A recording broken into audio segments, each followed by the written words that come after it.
What's up, friendly neighborhood nerds? This is Judah Rad. Today, we're joined by Ann Nocenti. She's worked extensively for Marvel Comics, as well as DC's former Vertigo imprint, Dark Horse, IDW, and now Berger Books. Outside of comics, she's also worked in journalism and film. Welcome, Ann. Before we get into your work, how are you doing today? Hi, how are you? How's everyone today? I'm good. I'm in the country. It's beautiful. Oh, nice. Cool. So, where are you coming out of right now? Are you in New York or? I'm in New York, yeah. Okay, nice. So, right off the bat, I'd like to ask you about Ruby Falls from Karen Berger's publishing company, which you wrote with art from Flavia Biondi and colors by Lee Lowridge. So, on the surface, this is kind of a small town murder mystery, but I think it's really a story about memory, the truth, and navigating the patriarchy, specifically as a woman. How did this idea first manifest? Well, it came out of an idea I had about a woman who was raised in a over a speakeasy during Prohibition, who overheard something, never talked about it her whole life, and then suddenly remembered it when she was really old and had dementia. And her granddaughter literally just says to her, What? What? When did they have to kill Mr. Gallagher? Oh, yeah, you remember they had to chop him up. And so she can't tell, is her grandmother, is it a real memory? Is it a movie she saw? Is it a crime mistress? And she just pushes her grandmother like, tell me more, was it a real murder? And she doesn't really realize that she's opening her grandmother up to stuff that her grandmother would have rather forgotten. So the next day, her grandmother's gone. And so the whole town is searching for the grandmother. So it's kind of a 3-generation female story. It was like a story I told Karen Berger. And Karen Berger, of course, from her Vertigo days, we all know she was extremely encouraging of people to chase stories that they were passionate about, whereas DC and Marvel were mostly superheroes at the time, so you were basically hanging stories on the already existing buttress of a superhero icon. And so Karen was kind of unique within the superhero companies, that she was able to say, forget about the superhero. What story do you want to tell? And so out of working with Karen, I got The Seeds, which is the graphic novel I just did that came out in January, and Ruby Falls. So I launched 2 graphic novels during a pandemic when comic book shops were closed. Just Diamond Distributor had gone, wherever they went, and nobody could go out. And so my book tours were canceled. And so it's been really strange to launch 2 graphic novels during a pandemic year, because you rely so much on going to conventions and going to bookshops and like having people come up and say, but was he chopped up in the bar or not, or whatever, or like you say, I kind of thought this was about memory. I crave these conversations with readers, and it's been a year of silence. It's been a year of no book tour, no cons. So especially The Seeds, because The Seeds is a very sort of cryptic story that we definitely want. The reader is in some ways the most important point of view. Like, we really want the reader to come away with their own story. Like, whatever clues they get in The Seeds, they can come up with whatever they want. So David Aja and I were, it was kind of like, kind of sad to not have those conversations. Like, what did you see in The Seeds? What did you think the ending meant, So I'm glad you brought up The Seeds, because I found kind of a common thread between Ruby Falls and The Seeds as it regards to truth and sort of the subjectivity of truth, and how nobody's really a reliable narrator. Is that is that kind of what you were going for, or is that what was sort of going through your head when you were writing those stories? Yeah, I think that when I was young, of course, I thought I was a reliable narrator, you know. Yeah. But as you get older, you kind of realize that you're not a reliable narrator, and every single thing you say is subjective. You know, you can talk about like the scientists that say as soon as you look at something, you alter it. You know, who's Hmm. that's like Heisenberg's Heisenberg. principle or something. Yes. By I observing it, forget but which one. by observing an experiment, you alter the outcome, or something like that. Yeah. Yeah. Yeah, exactly. So that happens to us every day, every minute of every day, every so both the Seeds and the Ruby Falls have hidden narratives that are true, but none of the characters have access to that narrative. So you know, a lot of it is like weird experimentation on my part with obsessions. And you know, one of the things you do with you write for yourself, and then you hope you find your people. Like uh the Seeds is about my obsessions, and first I had to find out, could David Aha be obsessed with the same things I'm obsessed with, like nature, bees, technology, and happily he was.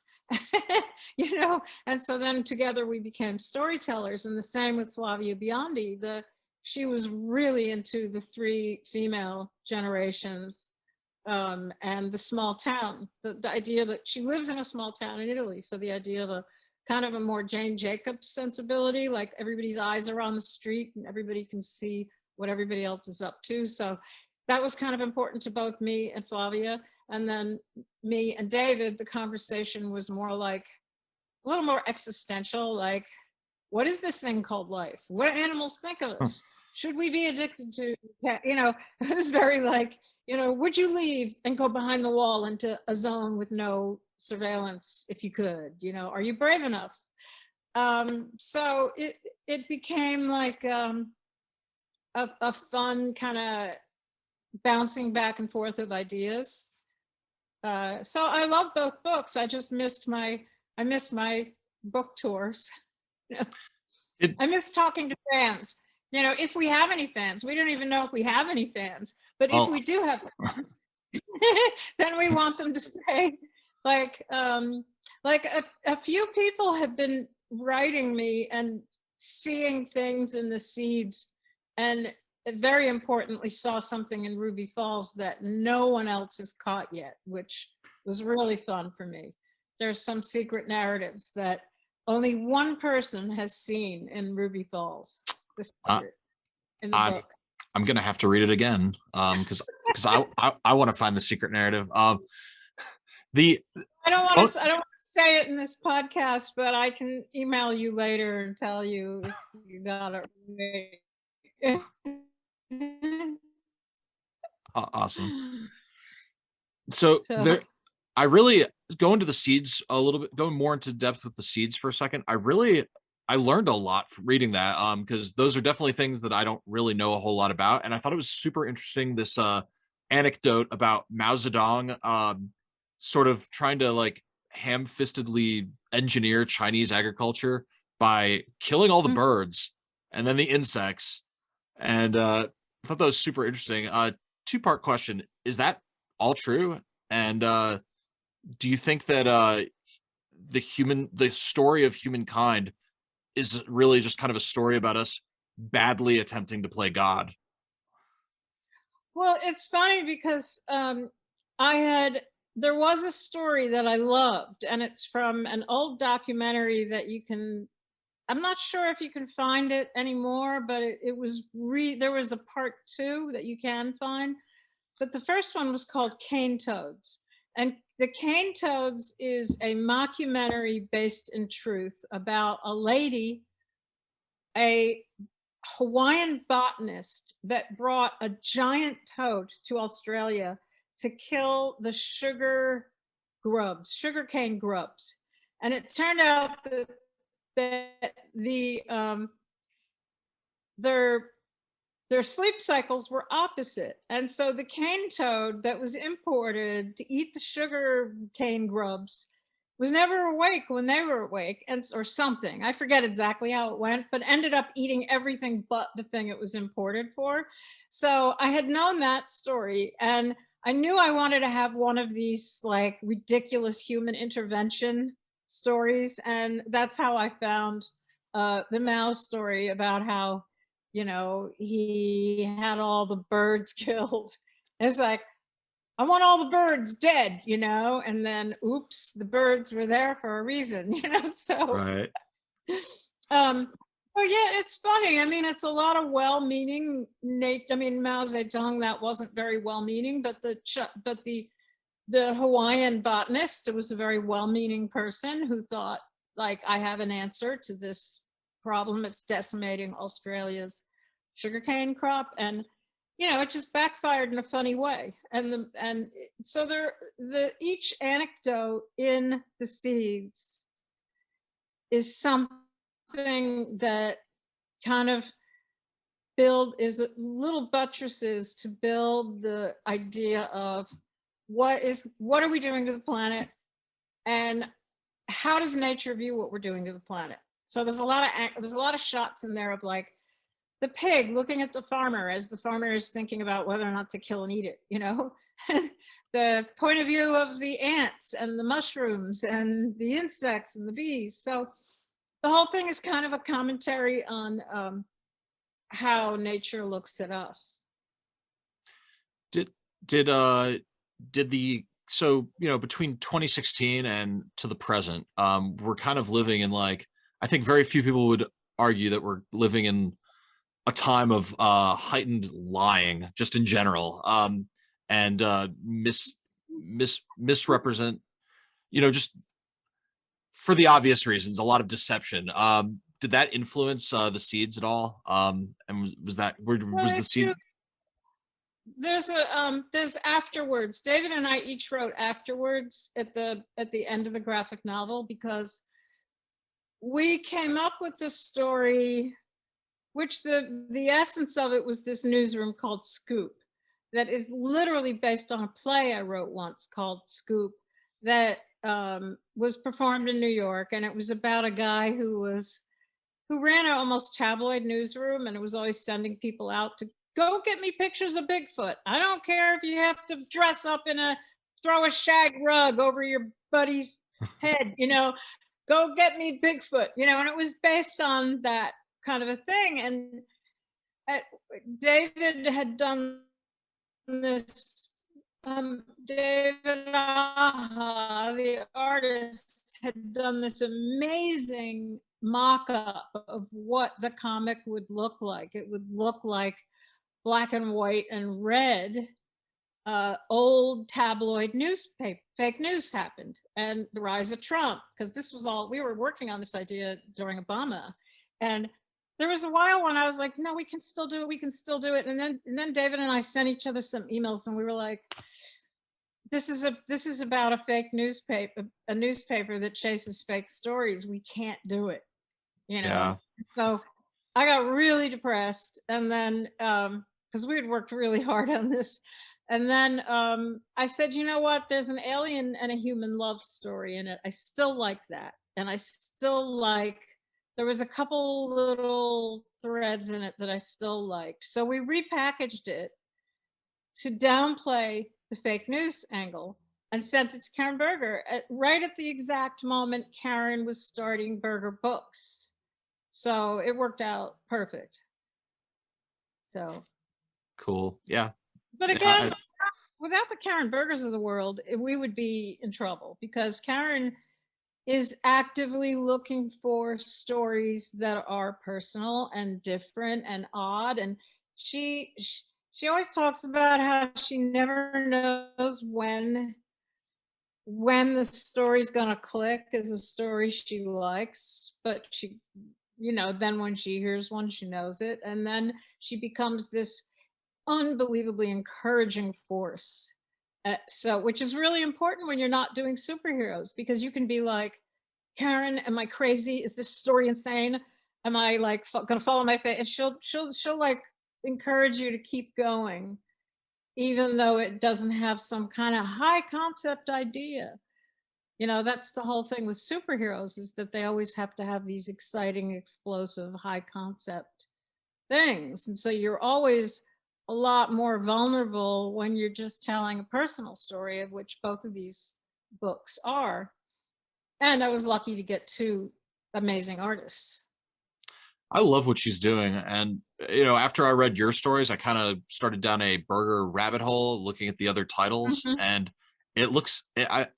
it's pretty cool, just the variety of stories and creators that she's working with. So that's pretty cool. I would hopefully, if anyone watching this, definitely go down the rabbit hole, check out those Burger books.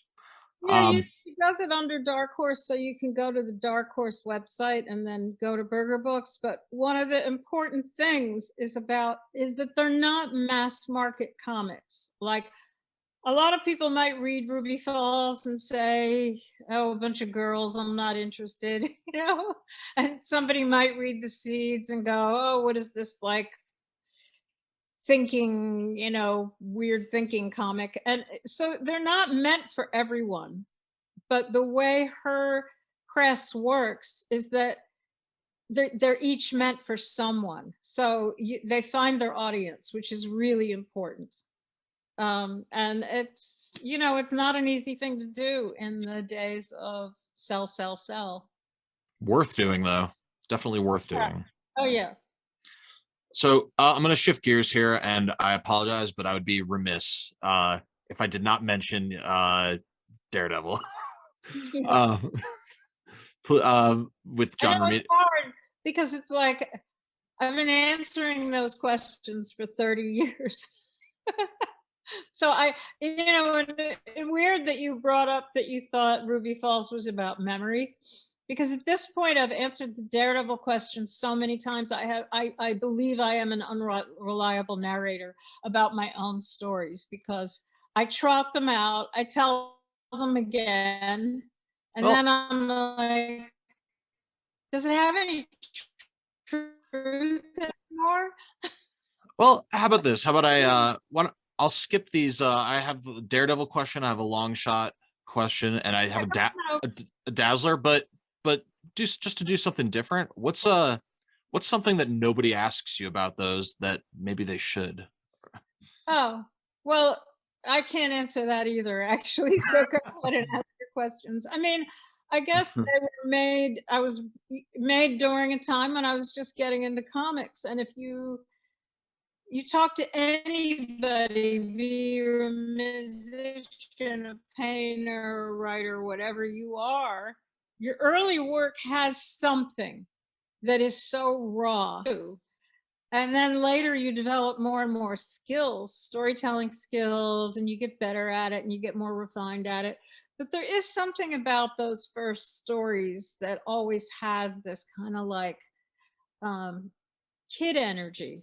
I mean, I think I was 20 years old. So it was like, yeah, I can do this.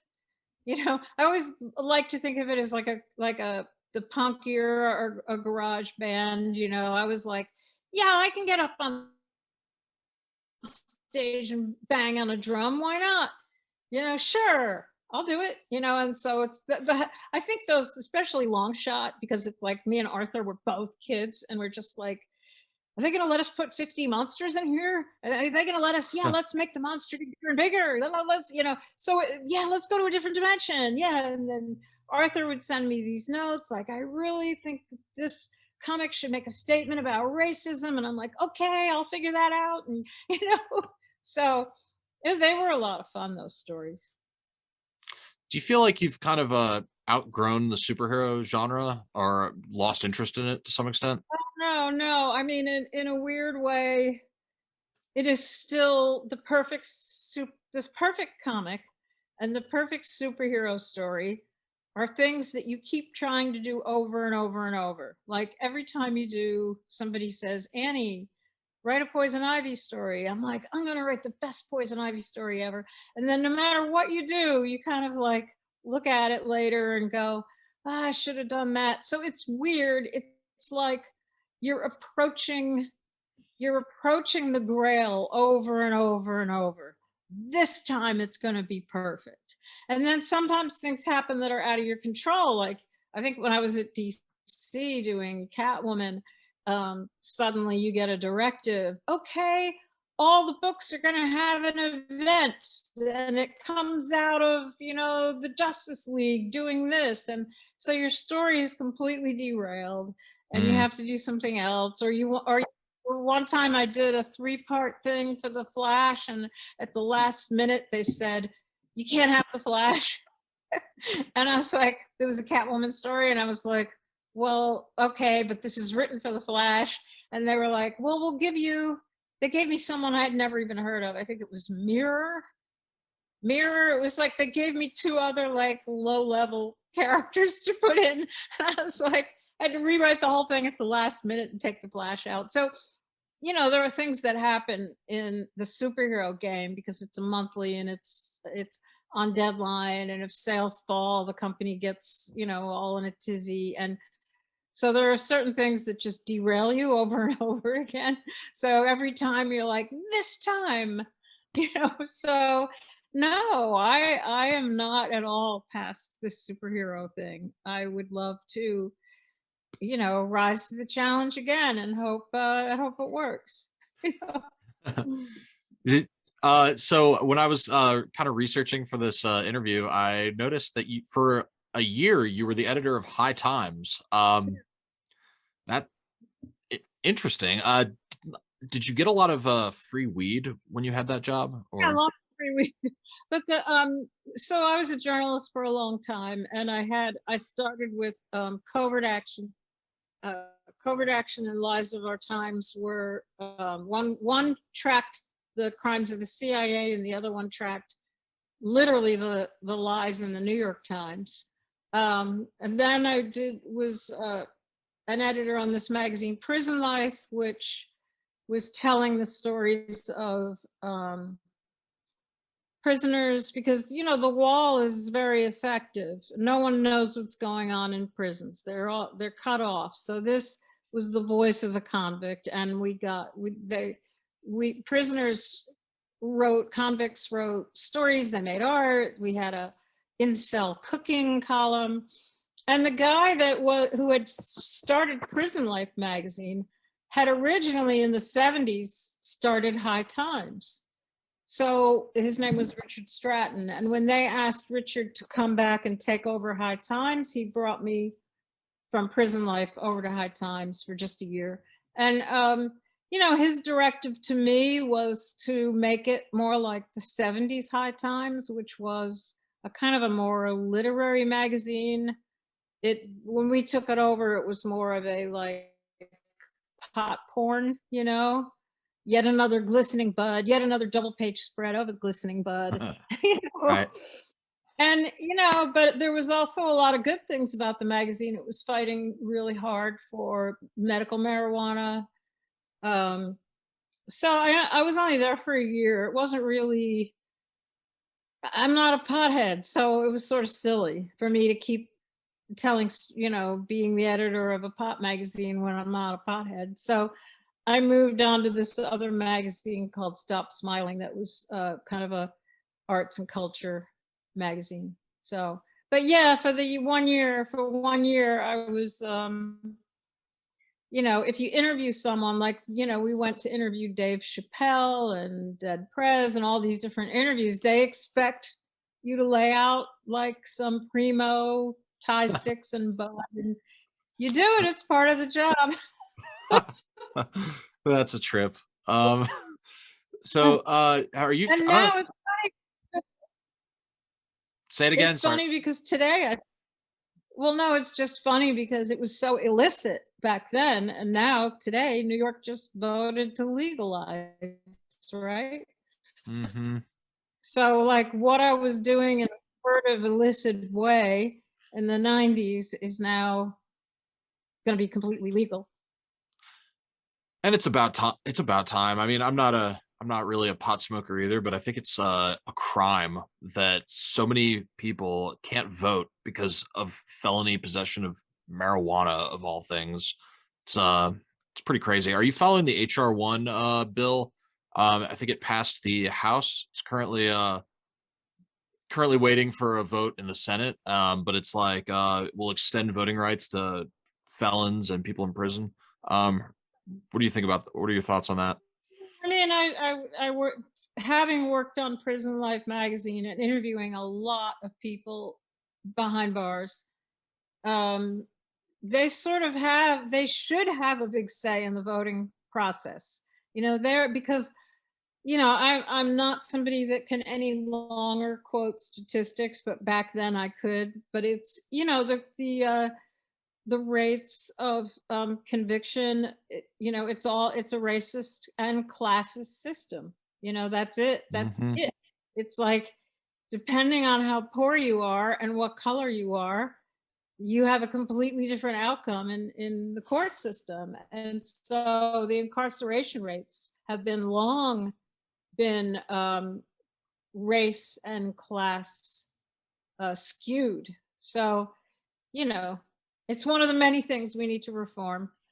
It's a terrible system, and it's it's profit driven too, which I think makes it much worse. But yeah, it's pretty crazy. There's a comic book, and I'll send you the I'll send you the title of it. You've probably read it, but it's Prison Comics. It's called Prison Comics, and it's kind of like a comic book text almost about like the for-profit prison industry and how it's Mm. sort of like a self-perpetuating cycle of incarceration, Yeah, labor, yeah, profit, and yeah. yeah, it's And terrible. like I said, when I was an editor at Prison Life, I could quote you all those statistics, but you know, I had a last question, and it was just what can we expect from you as a writer going forward? Future plans, anything that you can announce or at least talk about? I'm